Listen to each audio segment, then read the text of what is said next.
Hello students, welcome to Legacy IAS Academy. In today's video, we are going to discuss about the recent order of President Donald Trump of the United States, where he has asked to freeze or halt the foreign aid, including the US aid, the largest foreign aid agency of the United States, and how it has created chaos not only in one part of the world, but in the entire world. So let us try to understand this topic in more detail.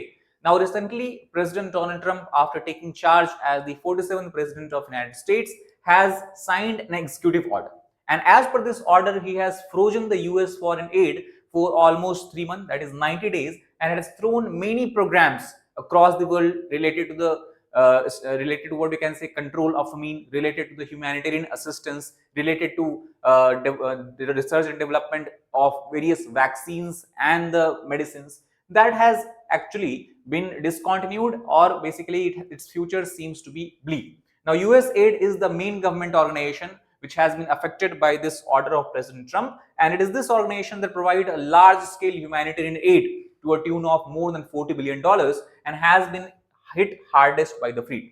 Now, the reason why Trump, and also he has been supported by the Elon Musk, so both have said and accused the agency of rampant corruption and fraud, but they have not provided any concrete evidence in support of this theory. So anyway, this is the reason they have given to freeze the aid. Now, if you look at the United States, how much foreign aid does the United States provide? So, as per the report from the fiscal year 2023, it is reported that US has spent nearly $72 billion on the foreign assistance, and majority of this has come through the US aid, that is United States Aid for International Development. This is as per the report of the State Department, and the programs also are managed by agencies such as Peace Corps and all.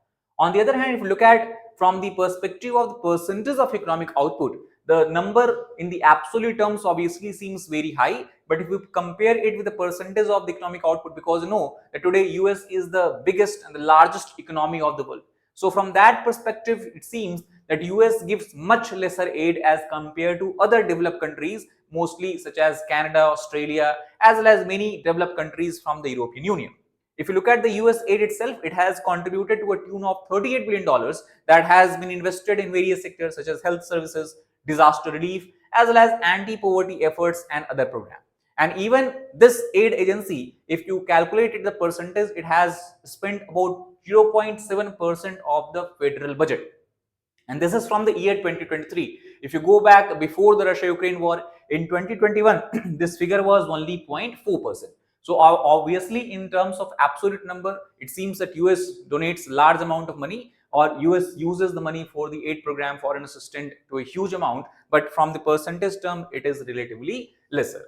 Now, in which countries most of the US foreign aid is going? So we can take a data from the year 2022, and same data we see is repeated in the 2023 itself. So the largest recipient of foreign aid of US has been Ukraine, and this is the case especially after the breakout of the war, because Ukraine needed a lot of money for the developmental assistance, for the restructuring and the redevelopment of the infrastructure and all that. So almost $11 billion, that is the amount of aid transferred from US to Ukraine. In the year 2023, it has further risen to almost $16 billion.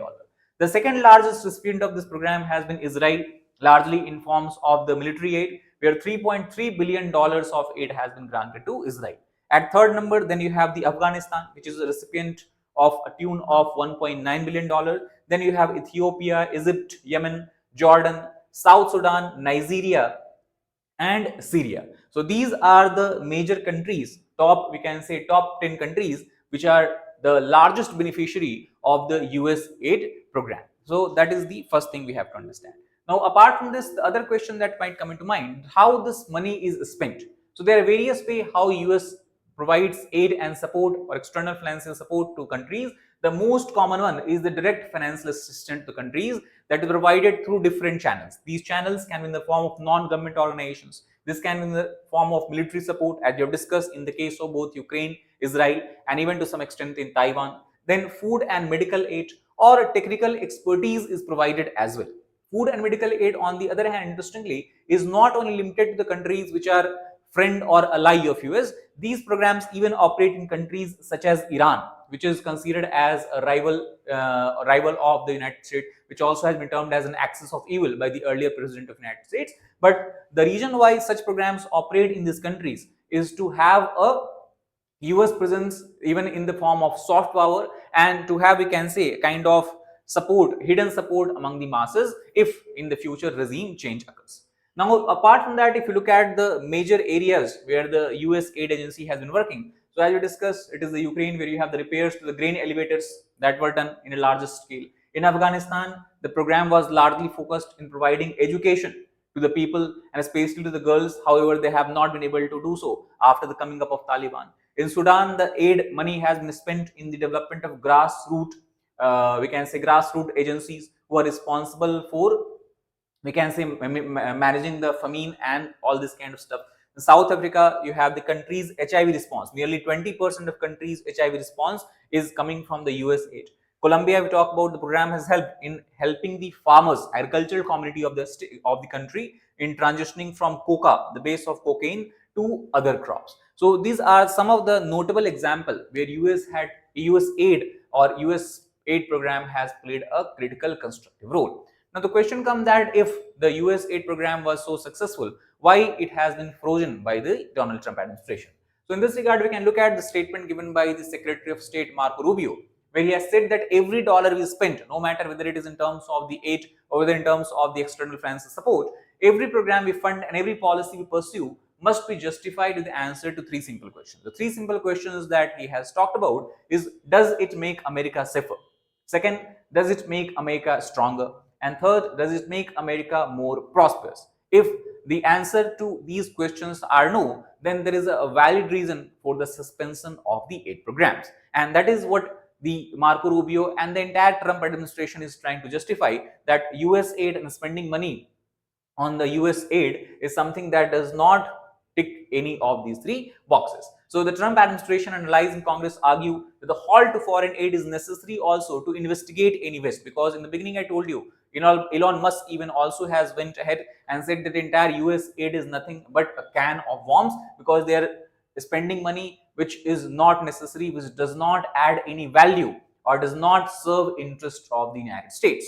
So one point example for these they have given as $1.5 million grant to the LGBTQ group in the Serbia. Obviously, we know the Trump administration, their policy is anti-LGBTQ.